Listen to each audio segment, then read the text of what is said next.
You remember vividly that maybe there was a takeaway from your dad and your mom that was like, yeah, this is what defined me to get to the next step going into my teenage years.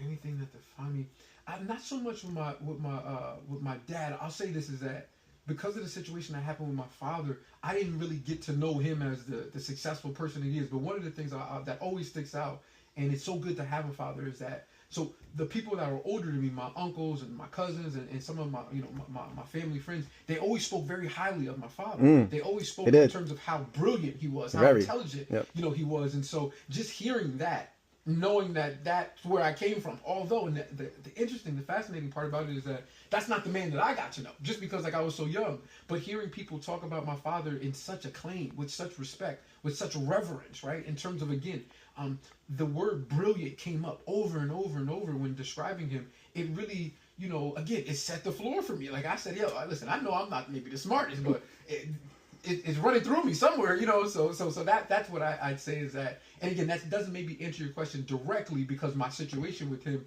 wasn't. I can't point to a specific situation there, but I can point to a lot of folks when, oh, that's Bill's son, that's Bill's son, that's Bill's son.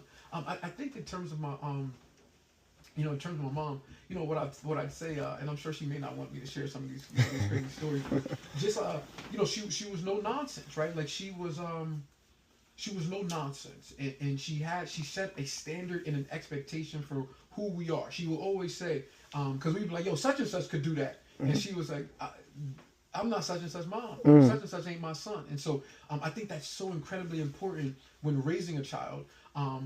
Or even like I have a team now that reports into me, and I always tell them like, yo, remember who you represent, regardless of how you feel about it. When you go out into the public, or when you're talking to your clients, or whatever the case may be, you represent me, you represent this team, you represent this organization. And my mom was big in terms of representation. Of that. Yeah, obviously, she was a teacher, so she was someone within the community. She was a woman of God, a stark woman of God, and so there was an expectation from my brother and I, and we didn't always hit it, trust me, because we were kids.